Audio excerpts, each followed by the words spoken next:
আবৃত্তি কৰিব লৈছোঁ অংকন আৰু ভাৰ্গৱৰ শ্মশানলৈ যাত্ৰা। জীৱনৰ অৰ্থনো কি? জীৱনৰ মহত্ব কি? জীৱনৰ পৰিক্ৰমানো কি? অলেখ প্ৰশ্নৰ উত্তৰ মাথো এটাই, জীৱন পৰিক্ৰমা এটি শব্দ মাথো। জীৱনৰ অৰ্থ হৈছে মায়া,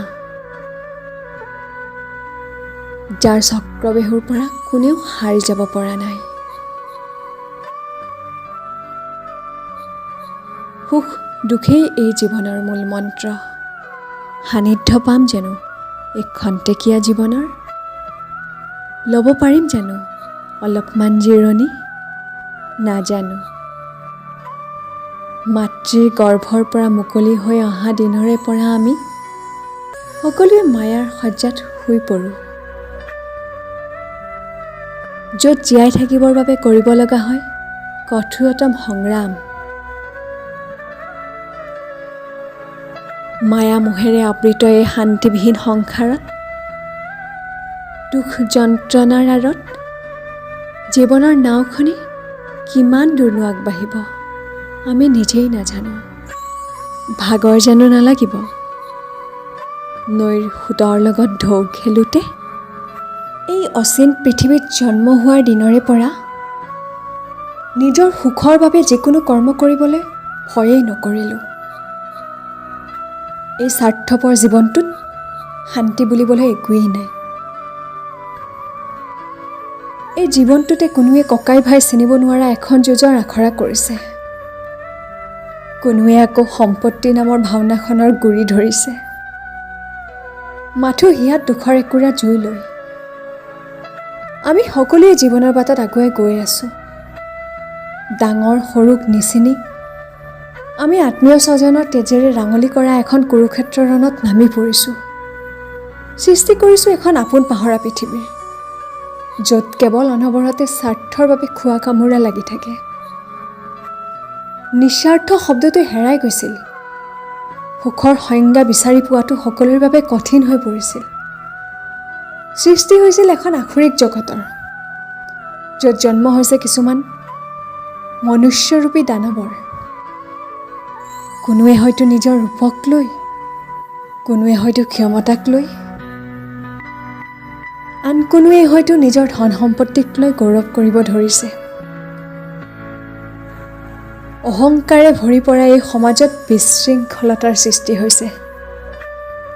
ইফালে ৪-৫জনে গোট খাই পৰৰ চৰ্চা কৰিছে, আনফালে আকৌ অন্যায়ৰ ভেটি সাজি নিজৰে বাই ভনীক ধৰ্ষণ কৰিব ধৰিছে।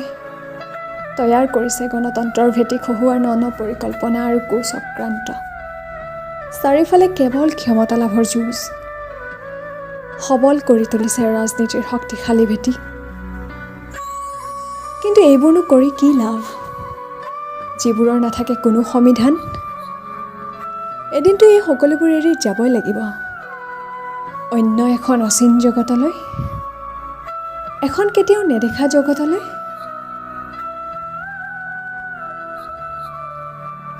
য'ত নাথাকিব কোনো আত্মীয় স্বজন, পাৰ কৰিব লাগিব অকলশৰীয়া জীৱন, আৰু দিব লাগিব সৃষ্টিকৰ্তাৰ সংবিধানবিহীন পৰীক্ষাৰ অচিন প্ৰশ্নৰ নিৰ্ভেজাল উত্তৰ, আৰু সাধিব লাগিব পাপ পুণ্যৰ এটি সমাহাৰ।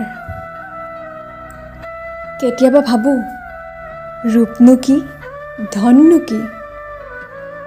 এদিনটো এই সকলোবোৰ এৰি শ্মশানৰ সেই চিতাৰ জুইকুৰাত শুবই লাগিব। চিনাকি হ'ব লাগিব এখন অচিন জগতৰ লগত, য'ত কেৱল নীৰৱ নিস্তব্ধ পৰিৱেশ। কাঁইটীয়া গছজোপাত কিমান দূৰ বগাবা? সফল হ'ব জানো পাৰিবা জীৱনৰ নাটখন এৰি মৰণৰ নাটখনিত? যদিহে কোনোৱে এই জীৱনত অন্যায়ৰ হকে মাত মাতিছে, তেন্তে তেওঁৰ স্বৰ্গৰ যাত্ৰা সুগম হ'ব। যদিহে কোনোৱে এই সংসাৰৰ মায়ামোহ হেৰিব নোৱাৰি জীৱনৰ অন্তিম ক্ষণলৈ ঈশ্বৰৰ নাম নিচিন্তি অসুৰৰ ৰূপ লৈ তেনে সেই একজন দানৱৰূপী মনুষ্য নৰকত গেলি পচি মৰিব লগা হয়। মানুহৰ জীৱনটো এখনি নাৱৰ দৰে, কেতিয়াবা ডুবিব, কেতিয়াবা আকৌ গতি কৰিব। সেয়া নিৰ্দিষ্ট কৰিব একমাত্ৰ নিজ কৰ্মৰ ফলে। জীৱনটো সুন্দৰকৈ গঢ়িবলৈ আমি শিকিবৰ হ'ল। জীয়াই থকা দিনকেইটিত যাতে এটি নতুন দিগন্তৰ সূচনা কৰিব পাৰোঁ, তাৰ বাবে আমি নিজকে সাজু কৰিবৰ হ'ল। সংসাৰৰ মায়ামোহ এৰি হৰিনাম ল'লেহে আমি বৈকুণ্ঠত স্থান পাম।